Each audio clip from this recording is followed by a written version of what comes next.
Hello students, this is my sixth lecture of the chapter Life Processes. और आज हम करेंगे transportation in human beings. Transportation human beings में भी वही काम करता है जैसे हमारे ट्रांसपोर्टेशन के व्हीकल्स काम करते हैं।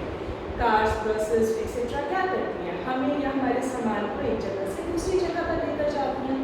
तो ऐसे ही ह्यूमन बींग्स में भी ट्रांसपोर्टेशन सिस्टम हमारे कुछ सामान को, हमारी कुछ चीज़ों को एक जगह से दूसरी जगह पर लेके जाता है ना। तो ह्यूमन बींग्स के ट्रांसपोर्टेशन सिस्टम को बोलते हैं circulatory system. Now what are the components of the circulatory system? Circulatory system के कंपोनेंट्स क्या क्या हैं? Blood vessels, heart and liver. Blood जो है वही सब चीज़ों को ट्रांसपोर्ट कर रहा है, इधर से उधर लेके जाता है। वेसल्स, ब्लड वेसल्स, वेसल का मीनिंग क्या होता है? बर्तन। तो ब्लड के बर्तन, so they are the tubes in which the blood flow. Then heart, main pumping organ, this is a pumping organ जो ब्लड को पंप करता है। Then is the liver. और अब हम इन चारों कंपोनेंट्स को वन बाय वन डिटेल में करेंगे। सबसे पहले ब्लड। तो what is blood? All of you know, you have done it in your 9th class that blood is a fluid connective tissue. Blood एक fluid connective tissue है। Blood जो है red colour का होता है। Blood is of red color. क्यों red colour का होता है blood? क्योंकि इसके अंदर हेमोग्लोबिन प्रेजेंट होता है। एक पिगमेंट है हेमोग्लोबिन। हेम मीन्स क्या होगा? आयरन। तो आयरन से बना हुआ है इसलिए इसका रेड कलर होता है। अब हेमोग्लोबिन ही है जो ऑक्सीजन को ट्रांसपोर्ट कर रहा है, ऑक्सीजन के साथ बाइंड कर जाएगा और ऑक्सी हेमोग्लोबिन बना के उस ऑक्सीजन को सब जगह पर पहुंचा देगा। ऑक्सीजन वैसे कहाँ थी? लंग्स में थी, लेकिन वो चाहिए तो हमारे सभी सेल्स को। तो ब्लड उस ऑक्सीजन लंग्स के पास जाएगा, उससे ऑक्सीजन लेगा और उस ऑक्सीजन को सब जगह पहुंचा देगा। ठीक है, इसी तरह ब्लड और क्या कर रहा है? कार्बन डाइऑक्साइड है। बाकी जितने भी सेल्स, टिश्यूज जिन्होंने यूज कर लिया है ऑक्सीजन को, they are filled with carbon dioxide. अब उस कार्बन डाइऑक्साइड को बॉडी से बाहर निकालना है। कौन निकालेगा बॉडी से बाहर? लंग्स। तो लंग्स तक कौन पहुंचाएगा? ब्लड। क्लियर? उसके बाद जो भी न्यूट्रिएंट्स हमने खाए वो भी कहाँ है? हमारे डाइजेस्टिव ट्रैक्ट में, स्मॉल इंटेस्टाइन में। तो स्मॉल इंटेस्टाइन से चाहिए तो सबको चाहिए, सारे सेल्स को। तो वो स्मॉल इंटेस्टाइन से सब सेल्स में कौन पहुंचाएगा? ब्लड। बहुत काम कर रहा है ब्लड, जहाँ जाता है उसे काम बता देते हैं। न्यूट्रिएंट्स लेके सेल के पास गया तो सेल ने कहा कि हमारा ये जो कार्बन डाइऑक्साइड है लंग्स के पास ले जाओ। लंग्स के पास कार्बन डाइऑक्साइड लेके गया तो लंग्स ने कहा ऑक्सीजन को जो है सभी सेल्स को पहुँचा दो। तो रास्ता और जो एंडोक्राइन ग्लैंड्स हैं हॉर्मोन्स बनाते हैं, उन्होंने भी ब्लड को हॉर्मोन्स दे दिए, जहाँ जहाँ चाहिए ये हॉर्मोन्स दे आओ। तो इस तरह ब्लड जो है वो सारी ट्रांसपोर्टेशन कर रहा है। सो अब ये ब्लड किन किन चीज़ों से मिलकर बना है? What are the components of the blood? Blood बना है प्लाज्मा और सेल्स से। Blood is made up of plasma and cells. अगर हम ब्लड को सेपरेशन टेक्निक से सेपरेट करते हैं तो उसमें से पेल येलो कलर का फ्लूइड अलग हो जाता है जिसको हम बोलते हैं प्लाज्मा। ठीक है, अब ये प्लाज्मा थेरेपी आपने सुनी होगी, आजकल बहुत यूज़ हो रही है। कोरोना की ट्रीटमेंट के लिए प्लाज्मा थेरेपी यूज़ कर रहे हैं कि जो पेशेंट्स रिकवर कर चुके हैं उनका प्लाज्मा दूसरे पेशेंट्स को ट्रांसफ्यूज कर देते हैं, क्योंकि उनके प्लाज्मा में उस डिजीज से फाइट करने के लिए एंटीबॉडीज बन चुके हैं। तो वो प्लाज्मा थेरेपी में कौन सा प्लाज्मा है? वो यही प्लाज्मा है, ब्लड में से प्लाज्मा को सेपरेट करते हैं।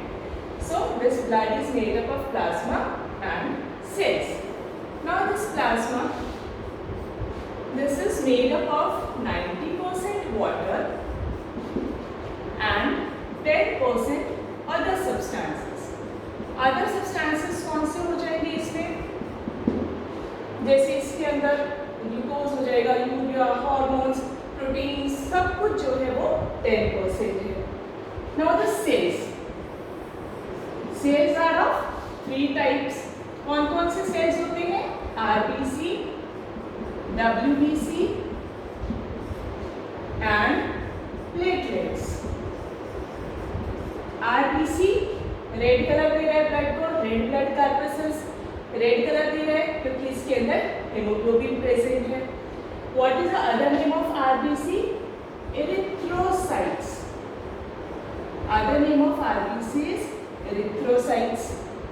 और WBC का दूसरा नेम है ल्यूकोसाइट्स. प्लेटलेट्स का दूसरा नेम है थ्रोम्बोसाइट्स. अब ये जो RBC होते हैं, they are the smallest cell of the human beings. RBC are the smallest cells of human beings. They are enucleated. Enucleated मतलब इनमें न्यूक्लियस नहीं होता. और जो न्यूक्लियस है किसी भी सेल के लिए बहुत ज़रूरी होता है. न्यूक्लियस नहीं होगा तो सेल सर्वाइव नहीं कर सकता. इसीलिए RBC का लाइफ स्पैन बहुत कम होता है. 120 डेज इनका लाइफ स्पैन होता है. तो हमारी बॉडी के अंदर हर रोज़ बहुत सारे लाइफ सेल्स जो हैं उनकी डेथ होती रहती है और नए लाइफ जो RBCs हैं वो बनते रहते हैं. ठीक है, बहुत सारे RBCs जो हैं डेली उनकी डेथ होती है और बहुत सारे नए RBCs बनते रहते हैं. उसके बाद WBCs, they are the soldiers of our body. ठीक है, जैसे सिपाही हैं हमारे देश की रक्षा करते हैं, तो WBCs जो हैं वो हमारी बॉडी को प्रोटेक्ट करते हैं. किसके अगेंस्ट? Against infections. कोई भी अगर बाहर से माइक्रो ऑर्गेनिजम्स हमारी बॉडी में एंटर करते हैं तो उसी टाइम की WBCs एंटीबॉडीज बनाते हैं और उसके अगेंस्ट फाइट करने लग जाते हैं. So they are the soldiers of our body. Platelets, platelets clotting में हेल्प करते हैं, ब्लड लॉस नहीं होने देते. So they help with clotting of the blood. So now you can see blood, it consists of plasma and blood cells. Plasma, it consists of 90% water, 10% other substances. Other substances, proteins, glucose, amino acids, lipids, vitamins, urea, uric acid, enzyme, digested food, waste products, hormones, ये सारे 10% में आ जाएंगे. फिर blood cells, RBC, इनका नाम है erythrocytes. They are red in colour. White क्योंकि इनमें हेमोग्लोबिन होता है और ये ऑक्सीजन को कैरी करते हैं. They carry oxygen. ऑक्सीजन कहाँ से ली इन्होंने? लंग्स से. और सारे बॉडी पार्ट्स में सप्लाई करते हैं. डिस्क शेप होते हैं ये. इनमें न्यूक्लियस नहीं होता. इस वजह से इनका लाइफ स्पैन सिर्फ 120 डेज होता है. WBC, WBC are leukocytes. Leukocytes, they are the soldiers. They fight against the infection. Irregular shape होता है इनका और इनका नंबर बहुत कम होता है. क्लियर? उसके बाद आ जाते हैं हम प्लेटलेट्स के. प्लेटलेट्स का नाम है thrombocytes. They help in coagulation of the blood. Blood के functions I have told you. Carbon dioxide को कैरी करते हैं सेल्स से लंग्स में. ऑक्सीजन लंग्स से सेल्स में लेके आते हैं. डाइजेस्टिव फूड को स्मॉल इंटेस्टाइन से सेल्स में लेके जाते हैं. और जो एक्सक्रीट करना है वेस्ट मटेरियल है, यूरिया है. यूरिया किसके थ्रू एलिमिनेट होता है? किडनी के थ्रू, यूरिन के थ्रू बाहर निकल जाता है. तो ये यूरिया को किडनी में लेके जाते हैं. हॉर्मोन्स को एंडोक्राइन से जहाँ जहाँ वो चाहिए वहाँ ले जाते हैं. डिजीजेस से भी प्रोटेक्ट करते हैं और हमारे बॉडी टेम्परेचर को रेगुलेट करते हैं. तो ये सारे ब्लड के फंक्शंस हैं. Next comes blood vessels. ठीक है, तो ब्लड वेसल्स वो ट्यूब्स जिनमें ह्यूमन ब्लड फ्लो करता है. So human blood flows inside the tubes which are called blood vessels. 3 तरह के ब्लड वेसल्स हैं, आर्टरीज, वेन्स और capillaries. Arteries, veins, capillaries. Now going to detail of arteries and veins. अब arteries क्या है? As क्या आप याद रख सकते हो? अवे. एज क्या आप याद रखिए? अवे. तो arteries क्या कर रही है? कौन सी ट्यूब्स है जो ब्लड को अवे लेके जा रही है? कहाँ से अवे लेके जा रही है? हार्ट से. तो arteries वो ट्यूब्स है जो ब्लड को अवे लेके जाती है हार्ट से. तो अब ब्लड अगर दूर जाएगा, कैसा ब्लड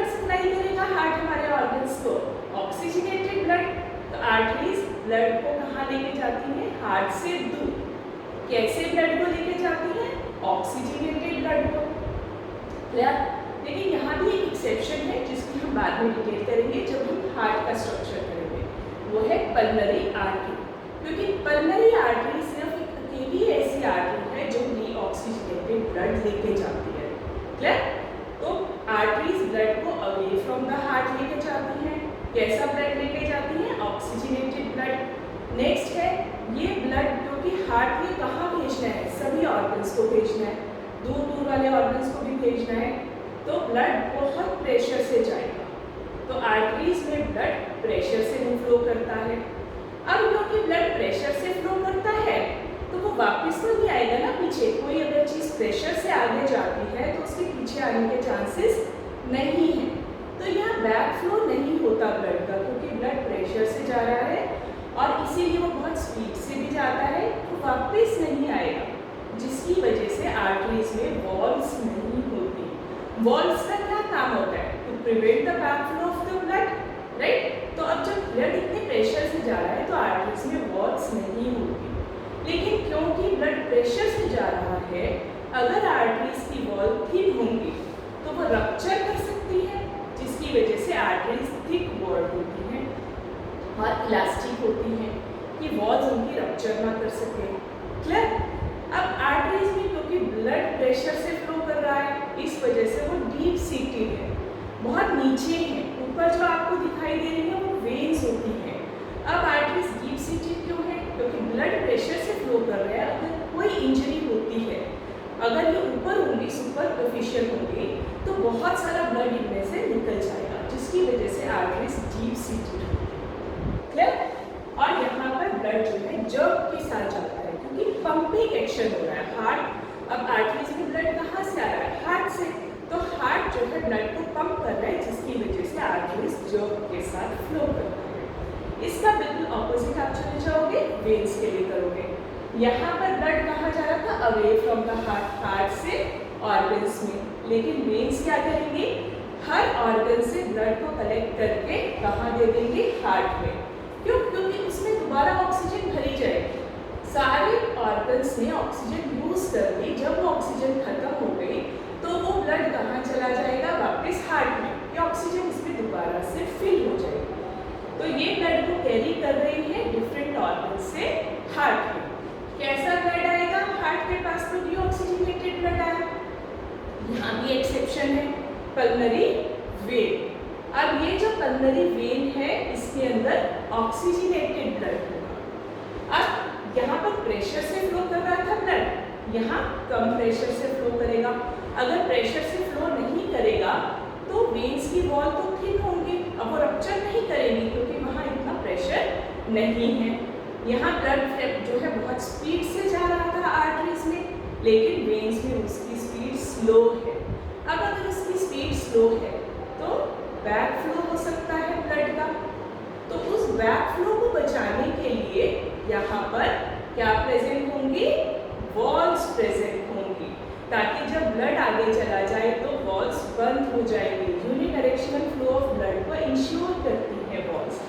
यहाँ पर ब्लड का फ्लो स्मूथ है, जर्क से नहीं जाता।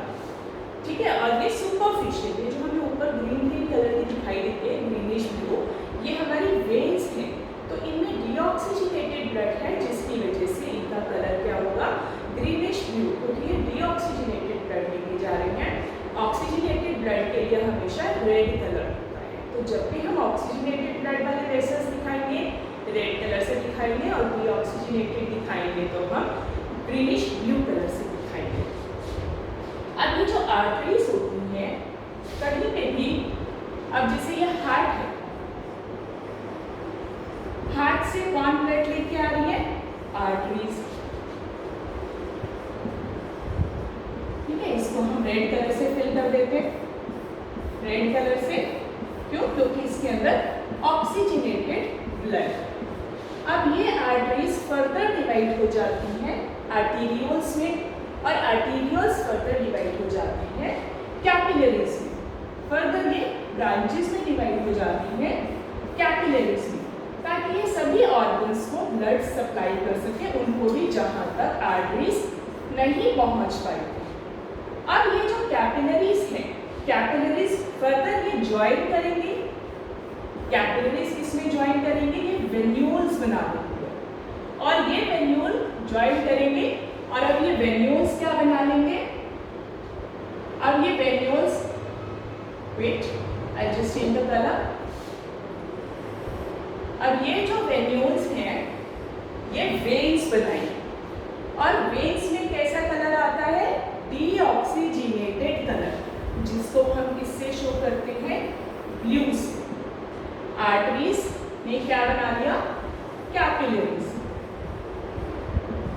ठीक है, अब ये जो कैपिलरीज हैं, ये कैपिलरीज किसको ब्लड सप्लाई कर देंगे? सारे टिश्यूज को, ऑर्गन्स को इन्होंने ब्लड सप्लाई कर दिया। कैसा ब्लड सप्लाई किया इन्होंने ऑर्गन्स को? ऑक्सीजन वाला। आर्टरीज में जो ब्लड है कैसा? ऑक्सीजन वाला ब्लड, जिसको कैपिलरीज के थ्रू ऑर्गन्स को सप्लाई कर दिया। ऑर्गन्स ने बदले में डीऑक्सीजनेटेड ब्लड दिया, जो ये कैपिलरीज फर्दर ज्वाइन करती हैं वेन्यूल्स और फिर वेन बनाने में। इनमें डीऑक्सीजनेटेड ब्लड है। अब ये डीऑक्सीजनेटेड ब्लड को वापस कहाँ ले जाएंगे? हार्ट में लेके जाएंगे, ताकि उसमें फिर से ऑक्सीजन भर जाए और ऑक्सीजनेटेड ब्लड को वापस इसी साइकिल के थ्रू फिर आगे चलाते जाएंगे। ठीक है, तो ये हमारा इस तरह से आर्टरीज और कैपिलरीज काम करती है। तो अब आपने जो डिफरेंसेस किए हैं आर्टरीज और कैपिलरीज में, वो डिफरेंसेस क्या है थोड़ा सा एक बार ब्रीफ में कर लेते हैं। आर्टरीज और वेन्स, सॉरी मैंने शायद पहले कैपिलरीज बोल दिया है। आर्टरीज और वेन्स में डिफरेंसेस। आर्टरीज क्या करती है? They carry the blood away from the heart and they carry the blood towards the heart. They carry oxygenated blood except pulmonary artery. They carry deoxygenated blood except pulmonary vein. Then blood flows with pressure.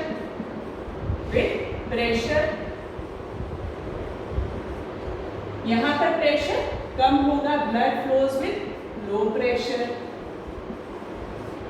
Blood high pressure से flow कर रहा है तो walls क्या होंगी? Thick wall.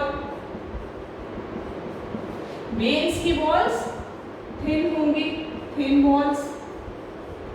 इसके अंदर walls absent, यहां पर walls present. Then blood flows with jerk. Flow of the blood is smooth. Then these are deep seated and these are superficial. These are the differences in arteries and veins. Very very important. अब यहाँ आपको diagram के through show किया है कि arteries oxygenated blood लेके आ रही है, आर्टरियोल्स में डिवाइड हुई, आर्टरियोल्स फर्दर डिवाइड हो जाता है थिन ब्रांचेस में, जिनको हम बोलते हैं कैपिलरीज। अब ये कैपिलरीज कहाँ ब्लड सप्लाई करती हैं? अलग अलग ऑर्गन्स में। फिर ये कैपिलरीज ज्वाइन करता है वेन्यूल्स में और वेन्यूल, अब ये ब्लड कहाँ से कलेक्ट कर रही है? वेन्यूल्स जो डीऑक्सीजनेटेड ब्लड है उसको कलेक्ट किया, वेन्स के थ्रू हार्ट में पहुंचा दिया। Then next come heart. Heart को हम बाद में करेंगे, उसकी कंप्लीट डिटेल करेंगे। So next component is lymph. Now what is this lymph? Lymph is called extracellular fluid which oozes out of the capillaries. ये एक्स्ट्रासेल्युलर फ्लूइड है जो कैपिलरीज में से लीक कर जाता है, जिसको हम बोलते हैं lymph. Lymph is actually a part of blood. Blood नहीं है, ब्लड का ही एक पार्ट है। क्यों? क्योंकि ये कैपिलरीज में से लीक कर रहा है। कैसे लीक कर गया? अब ये आर्टरीज जो हैं ब्लड को लेके आ रही थी, तो यहाँ पर कैपिलरीज की जो वॉल्स हैं बहुत थिन वॉल्स हैं और इन वॉल्स में पोर्स प्रेजेंट है, इन वॉल्स में पोर्स प्रेजेंट है। अब यहाँ से मोस्ट ऑफ द ब्लड तो कैपिलरीज ने ऑर्गन्स को दे दिया, लेकिन बहुत सारी ऐसी जगह है यहाँ जहाँ ये ब्लड नहीं पहुँच पाता।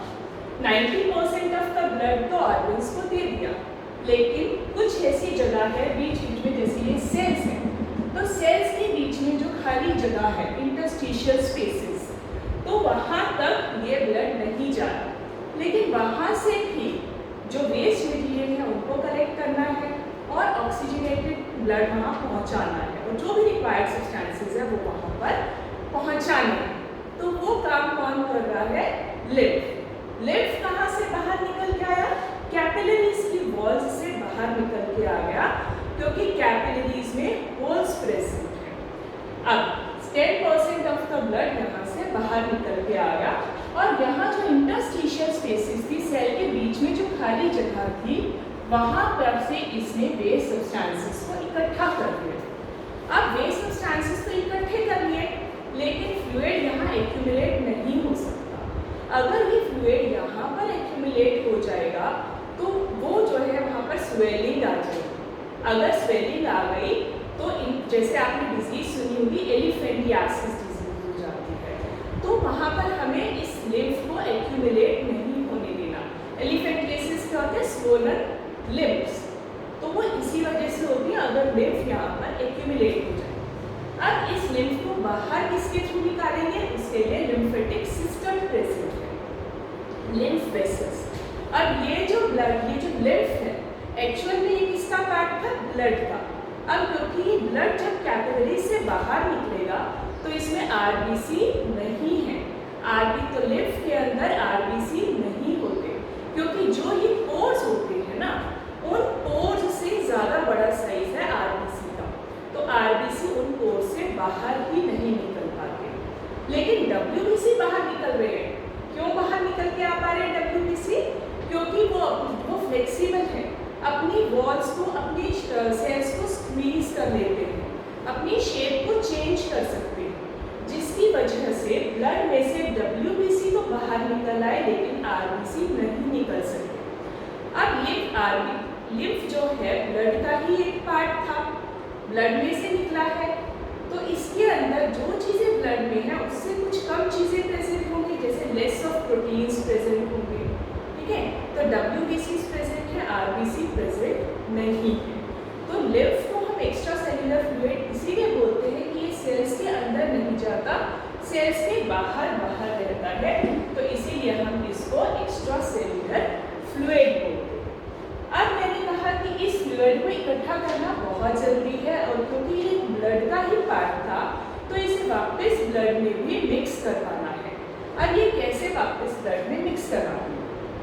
ये जो आपको ग्रीन कलर का दिखाई दे रहा है, दिस इज लिम्फेटिक सिस्टम। अब यहाँ इन स्पेसिस में से लिम्फ वेसल्स में लिम्फ चला जाएगा, लिम्फ वेसल्स में लिम्फ चला जाएगा। ब्लड के अंदर आरबीसी है, लिम्फ में आरबीसी नहीं होते, लेकिन डब्ल्यूबीसी होते हैं। अब ये कहाँ चला जाएगा? ये सारा लिम्फ वेसल्स में चला गया। लेकिन अगर क्या होगा, इनके साथ बैक्टीरिया चले गए, कोई भी ऐसे अनवांटेड चीज़ें साथ में चली जाएंगी, तो वो हमारी बॉडी में सर्कुलेट हो जाएगी, जो नहीं होनी चाहिए। इस वजह से यहाँ पर लिम्फ नोड्स प्रेजेंट हैं। अगर ये लिम्फ वेसल्स हैं तो बीच में कहीं कहीं लिम्फ नोड्स प्रेजेंट हैं। इन लिम्फ नोड्स में डब्ल्यूबीसीज का नंबर ज़्यादा होता है। जैसे ही ये पैथोजेंस यहाँ आएंगे तो डब्ल्यूबीसीज उनको एनगल्फ कर देंगे। क्यों एनगल्फ कर पाते हैं? क्योंकि डब्ल्यूबीसीज फेगोसिटिक इन नेचर है। फेगोसिटिक इन नेचर जैसे अमीबा में किया था, बिल्कुल उसी तरह ये भी फेगोसिटिक है।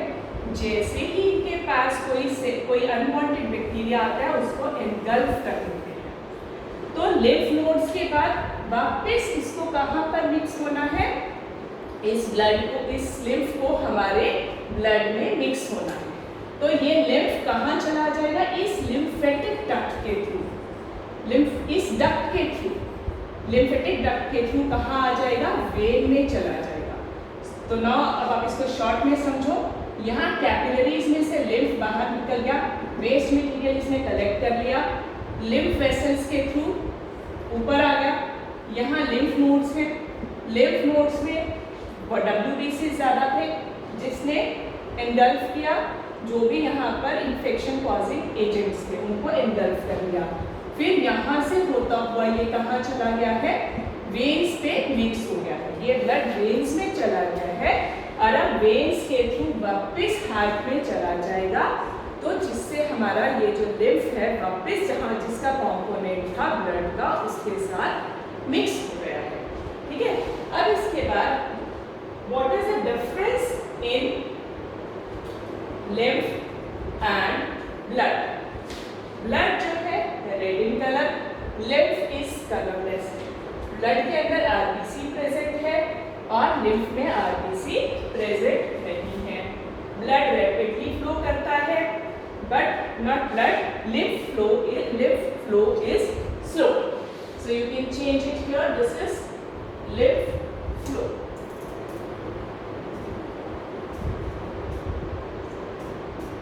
So this lymph flow is slow. अब ब्लड हमेशा बाई डायरेक्शनल फ्लो करता है। बाई डायरेक्शनल फ्लो कहाँ से गया, हार्ट से कहाँ आया, आर्टरीज में, आर्टरीज से टिश्यू, मतलब ब्लड टिश्यूज में आता है और टिश्यूज से वापस हार्ट में जाता है। ब्लड का बाई डायरेक्शनल फ्लो है लेकिन लिम्फ का यूनी डायरेक्शनल। लिम्फ सिर्फ टिश्यूज से हार्ट में जा रहे हैं, हार्ट से टिश्यू में नहीं आ रहे। ठीक है, तो लिम्फ जो है यूनी डायरेक्शनल फ्लो है और ब्लड जो है by directional flow. This is all about the topic of today. उसके बाद हम कल करेंगे, नेक्स्ट टॉपिक हम करेंगे हार्ट का स्ट्रक्चर करेंगे, राइट। और अगर आपको कोई डाउट है then you can write in comment section and if you like this video please like and subscribe my channel. Thank you.